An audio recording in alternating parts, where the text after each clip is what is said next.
Hi again. It's Mike with another late night DIY. Now sometimes my friends get these ideas and for whatever reason they say, I bet Mike could do that. So they call me up and sometimes they're in luck because I decide to take on the little challenge or maybe try something new or whatever it might be. So on this particular DIY, we're doing something a little bit different. Now, usually I'm messing with musical instruments or things around the property, whatever.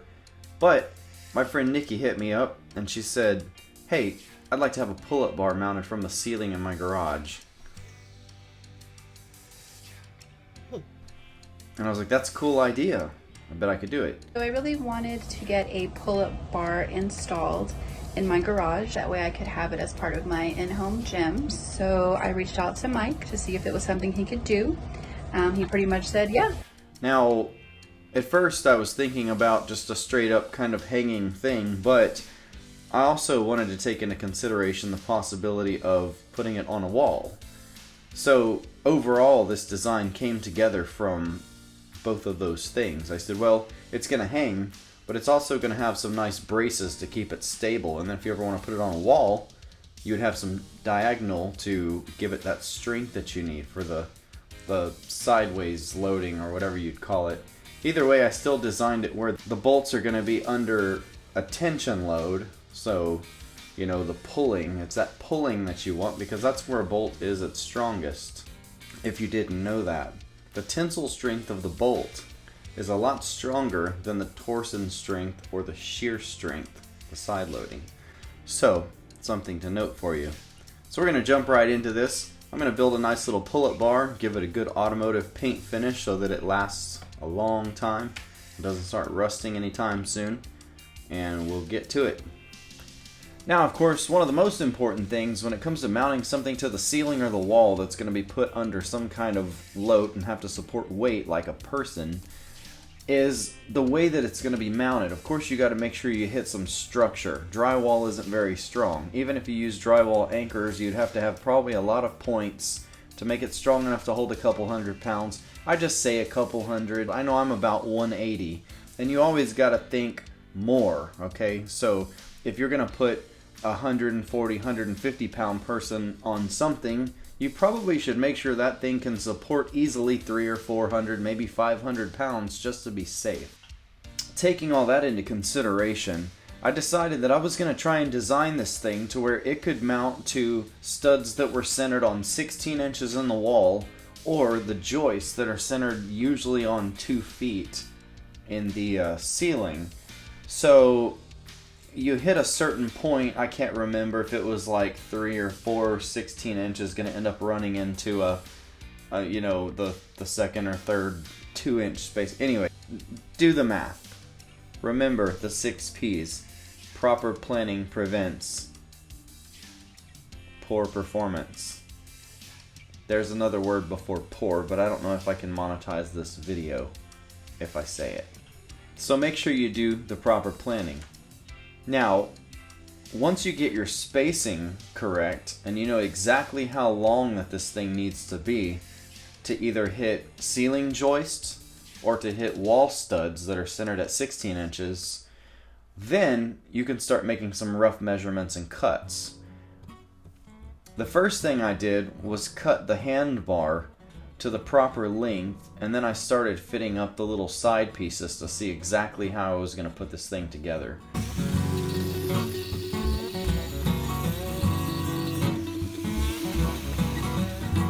Now there's a few different ways to do this, but I like to round those cuts that are going to made up to a round pipe. That way the weld can be nice and tight.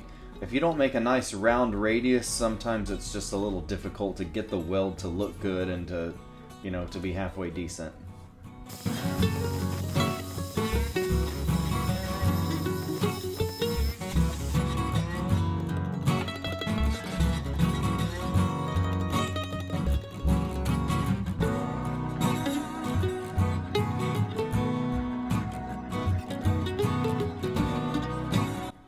Once I got a few metal pieces cut, I was ready to start doing a little bit of welding.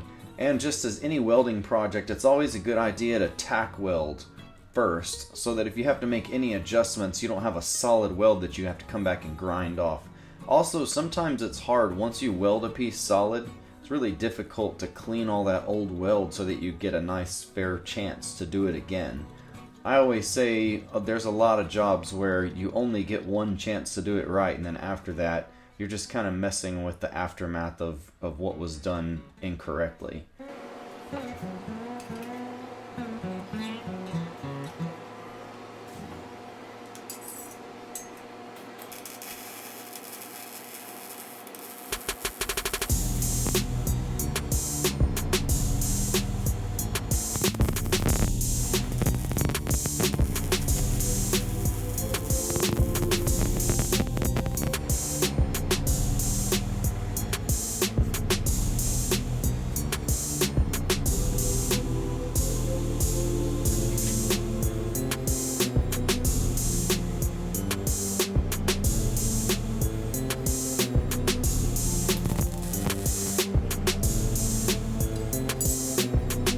You'll notice that since I wasn't 100% sure how the joists were going to be spaced in her house, or in her garage for that matter, I went ahead and made a full-length bar that ran the same length as the handbar. That way, if I needed to drill some holes on the spot when I went to install this thing, I wasn't completely out of luck. You know, as if you would have been if you put just a couple side pieces and expected those to line up perfectly. It doesn't always go that way. So I had to kind of be safe here, and the house that it was being installed in is about 45 minutes away from where I'm at. So I kind of wanted to make sure that I had a backup plan just in case my first couple holes didn't line up exactly where they needed to go.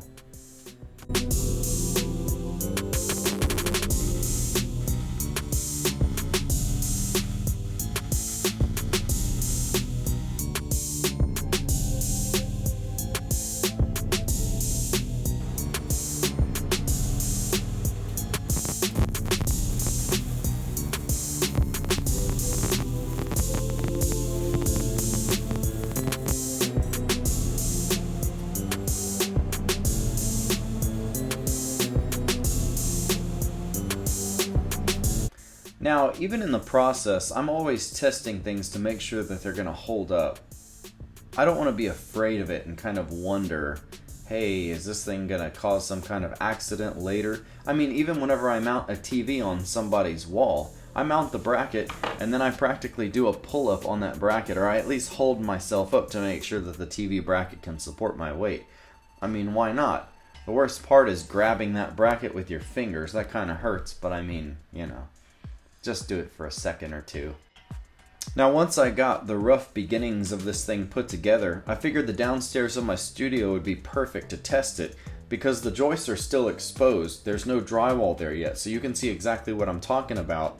If you're doing this at home and you weren't sure what the joists were, you know, of course, you're going to need to know which way the joists run in your house. You know, do they go this way? Do they go that way? Before you end up mounting anything. And a lot of times, if you can access your attic, you'll be able to find that. Got to run out to the studio and grab something. Hey, there's another one of my DIYs, brick sidewalk. I actually built this whole place. Another DIY.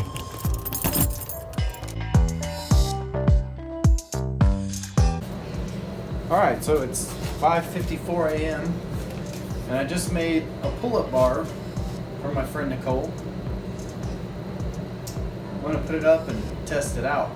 And I feel like it needs some kind of a diagonal support, but I don't know. I've seen people just hang them from the ceiling. And I don't know. I'll see how strong it is that way. Yeah.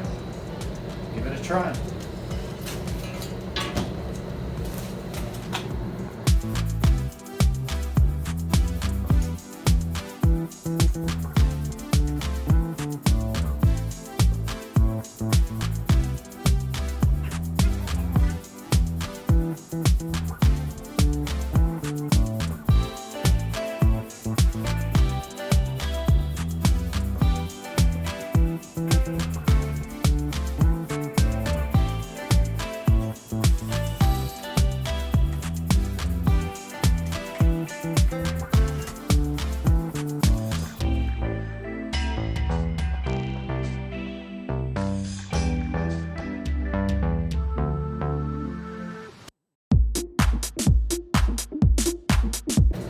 it's time to test out the pull-up bar. Now, I feel like it's going to be strong enough to hold, but it's a little bit wobbly.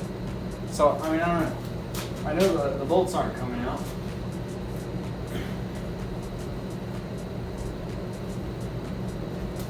Yeah, it's strong, but I feel like I want to support it, maybe make it a little bit sturdier as far as like this way. I don't know. I'll take it down and brainstorm a little bit. I pretty much knew where I was going with this project. I had a nice rectangle that mounted to the ceiling, and it came down. It had the bar and a good height that you could reach fairly easily, but also with nice space to get yourself up, and then, you know, where your head wasn't going to hit the ceiling. That was a big concern on this project because I never built a pull-up bar before. So I had to make sure that even if you did something kind of fast, you weren't going to fly up and easily smack your head. I wanted that bar to have enough drop down to kind of be safe in that situation. At this point, I was ready to add the diagonal braces, and those are going to add stability to keep the bar from swinging and kind of wobbling whenever it's hanging from the ceiling. But also, if it were ever to be removed and mounted to a wall, that's what's going to allow the bar to actually support any weight on the wall, is by having these diagonal braces.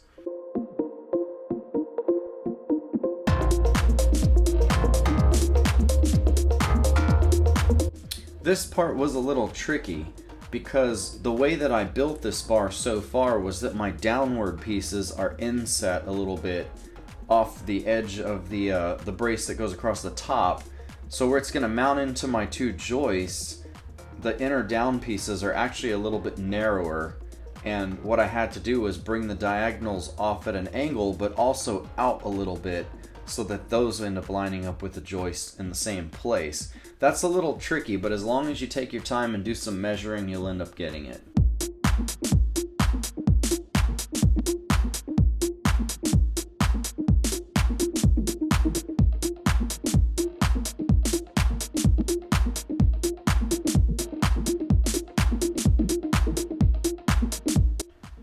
Once those diagonal braces were welded on nice and solid, I wanted to give it one more final test just to make sure it mounted up the way that I wanted it to go and that it was going to be super strong.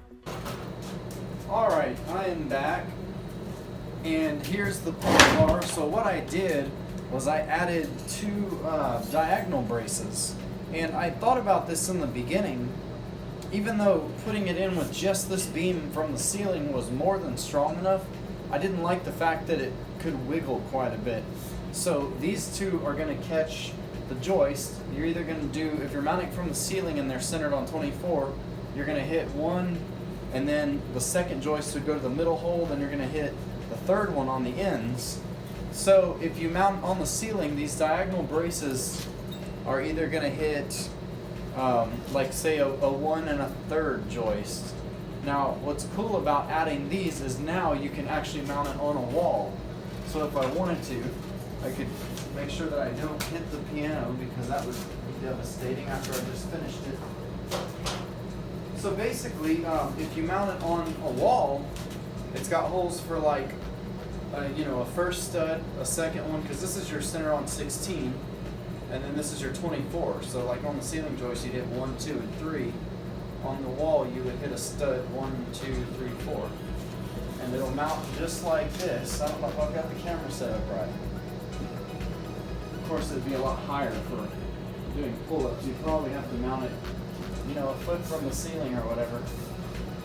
But that's cool. It's totally wall mountable now. So there it is. I'm gonna hang it up one more time just to test it out and make sure everything is good. But after that, good for coat of paint. Ooh.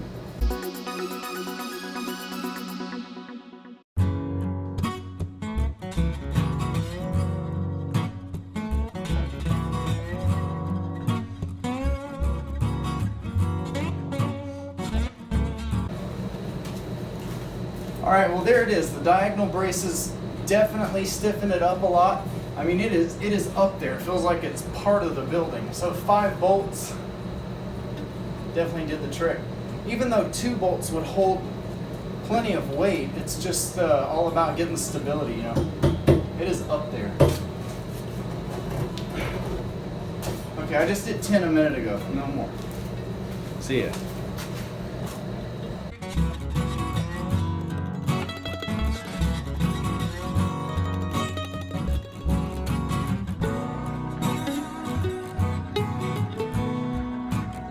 And now we hit everybody's favorite part, the grinding, sanding, and painting. Well, maybe the painting. The other parts are kind of a pain.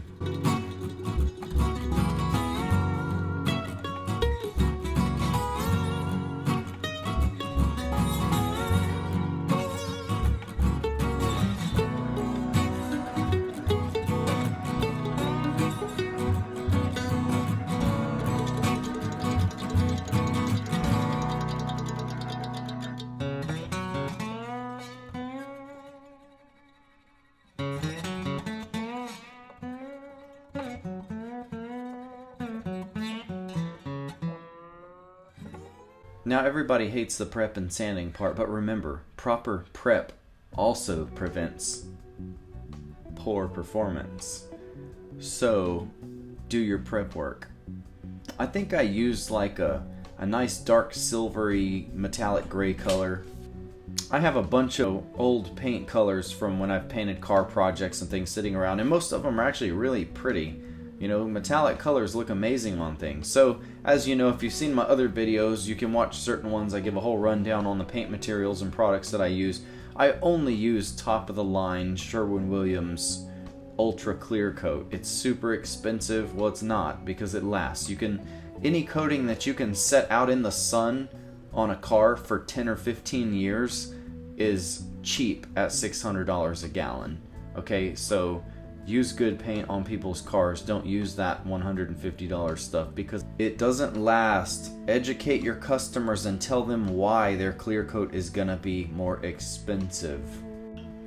So anytime I have automotive paint in my videos, you know I have to give my rant about people using cheap clear coat. Ugh, wish the insurance companies had cracked down on those body shops.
So the base coat, clear coat, all sprayed on. I think the paint job came out pretty nice. You know, it dries up. There's really no need to buff something like this because it came out pretty glossy, and I mean, it's a pull-up bar. It's gonna get used, and it's gonna have hands on it, and then hopefully won't get scratched, but it might. So this finish came out pretty awesome, I think. Love the way it looks.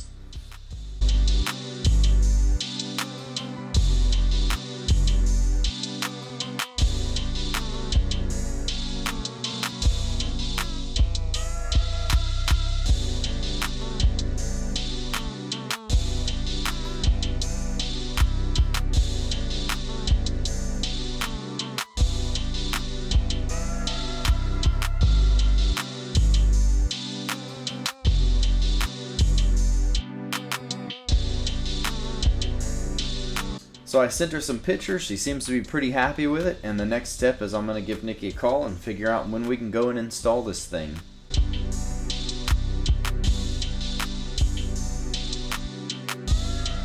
Now the installation went pretty easily.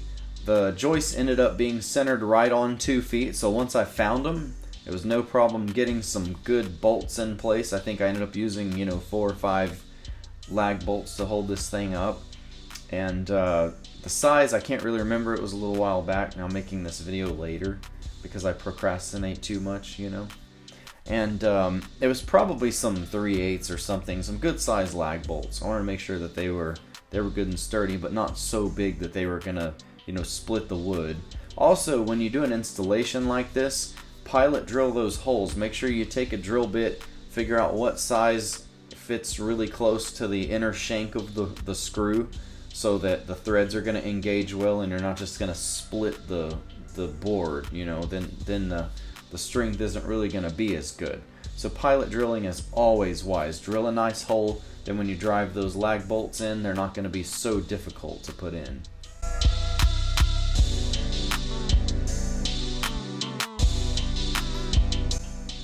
Now, I'd say overall it was a pretty fun build, wasn't too bad, and my friend was happy. Hopefully it'll last many years to come. It was not a long process at all. I told him what I wanted, told him what I had in mind, what my vision was, and he mounted it, set it up for me. I've had it for almost about 1.5 years now, and it is the best workout device that I have. Everybody that comes over asks me where I got it from. It was Mike. Now, if you're one of those people that likes to build stuff yourself, or you just like watching people build certain things, don't be afraid to hit that subscribe button. Please like the video, because that's one of the biggest ways you can support the channel if you didn't know that already. We run off of the subscriptions and the likes. So, feel free to do it. Hope to see you guys back on the next one, and thanks again for watching.